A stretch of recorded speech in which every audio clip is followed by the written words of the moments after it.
Hey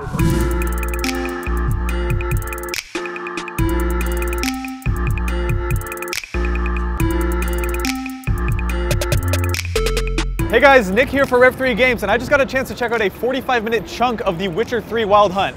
Unfortunately, I'm not a real expert on The Witcher. I kind of wish we had someone who knew a lot about The Witcher. Are you talking about The Witcher? It's Max Wild Scoville.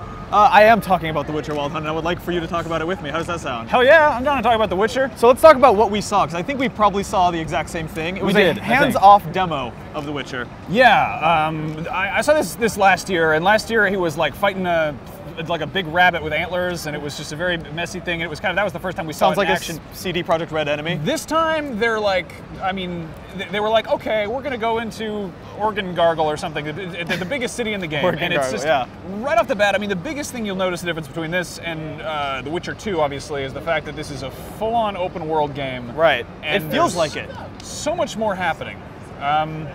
It legitimately feels like you could walk in any direction and go see some stuff. I think the best example they showed was when they first show you that swamp area and they're like off in the distance, that mountaintop, the city we showed you is 14 times that distance away. And you're like, oh, all right, that gives me some sense of the scale. I keep seeing demos where it's kind of reminiscent of that whole, like, you see that mountain there, you can climb that for the initial Skyrim reveal. This is like, you see that mountain over there, you can go 14 times as far as that mountain. Right, and it would be a 20, and they also said that was like a 15 to 20 minute horseback ride. It just, everything about that demo seemed built to convince us, and I think successfully, that this is a really, really enormous world that they've built. Yeah, and it's not just an enormous world where you wander around and there's nothing happening in. There's, I was kind of floored with the amount of the kind of trail of breadcrumbs of quests. And like sometimes blood crumbs also. Yeah, blood crumbs, yes. You're looking for this this ashen-haired girl who's like this mysterious Witcherette or something, and something like that. So you're following this trail, and you meet this guy, and you're like, I killed the griffin for you, and you give him the griffin. So what's cool about that is that I wish more E3 demos would pick up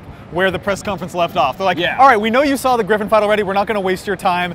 Here's what happens after you chop the griffin's head off. Right after he chops it, he just rolls up, and he's like, here's your dumb griffin head. And he's like, so where's that lady I was looking for? And he's like, well, she was off in the swamps. They do fast travel by way of adorable, quaint rooster signposts. Right, pointing in different like this. Very cute. And then from there, like you teleport. They're like, normally you'd have to ride on a horse for a while, but we're just going to teleport you there. And you meet this shriveled golem boy with like kind of a cleft palate and a mouth that doesn't work. A godling. A godling. I thought it was like a god, G-O-D. Yeah, it's a godling. A godling. D. With crazy eyes and just like, and he's mute, right? He can't talk. And so it's just sort of that sort of RPG. His name's Johnny? His name is Johnny, which is really funny too. But it's like one of those things where it's a chain of quests of like, I gotta do this guy a favor, but in order to do that, I gotta do this guy a favor. Except for all the characters along the way were like kind of weird and interesting. Yeah, that's the thing. I think at a glance, I mean, I checked out The Witcher 2 when it came out, like Enhanced Edition ages ago, and at a glance, I was like, what is this? It's like a weird Polish fantasy stuff. And I don't really get that it's kind of a more gritty, twisted, but tongue-in-cheek take on fairy tales. And since seeing Witcher 3 last year, I've read actually the first book of short stories, which is kind of like a warped twist on like old fairy tales. Right. Like, you know, what if the Beast from Beauty and the Beast was like kind of a womanizing prick?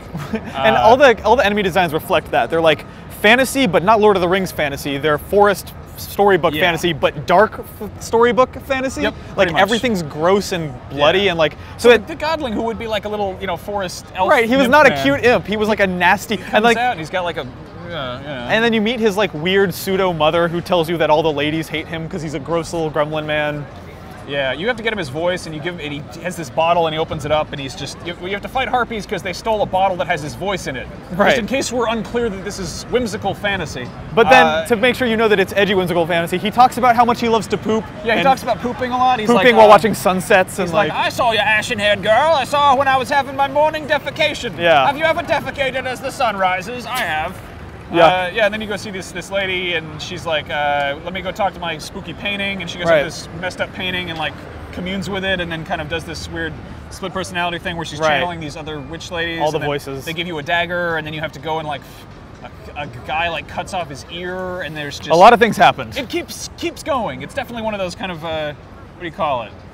RPGs. And a lot of what's also cool about it is, like you're saying, they have all these sort of characters, but the difference between this and a Skyrim quest is that none of the characters felt phoned in or boring. They were all weird, eccentric weirdos. Yeah, it's not like, oh, I took an arrow to the knee. It's like, I like to poop in the morning and harpies stole my voice in a bottle. And I think the thing, for some reason, the biggest takeaway, because it's a really, really pretty game, the thing that I couldn't stop thinking about and looking at was the environments. Just these beautiful skyscapes and like really long draw distances and sunsets and trees and just everything about the world. The water, that trailer they showed at the end where you see the waves crashing, just like they built a really, really beautiful world. Like regardless of its inhabitants, being there is pretty.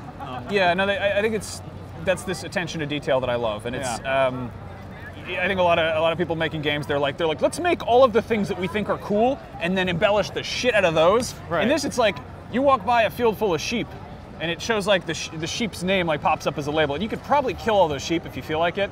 But you know, it's just lots of NPC dialogue that really adds kind of flavor. Yeah, to the world lots of ambience, like conversations about like let's two 10-year-olds talking about how they want to go burn some witches or something. Yeah, stuff like that. But yeah, it looks incredible. It looks like an absolutely brilliant game, and I'm for what it's worth, kind of reassured that they pushed that back to February because it's clearly a massive undertaking. Right. You don't want to make a game that big that it doesn't like actually feel like a solid finished thing. It's one of those games too for me where it's like it is totally outside of my comfort zone in terms of genre, but it's one of those ones where like if I can make myself like it, if I can force myself to play for a few hours and get invested in the story, it's really easy to imagine this being something that I'd sink my life into for a while. Yeah, I mean that was kind of the case. Is like I kind of dabbled in Witcher 2 and then I didn't really get it, and then I saw the demo for Witcher 3 and I was like, you know, hold on, went back and read Force some yourself stuff. to do it, yeah. I mean, it's a thing. It's well, hey, those delays mean that I can go play Witcher 2 now. Yeah, man. I mean, I'm really excited about February 2015 being this holiday season. Yeah.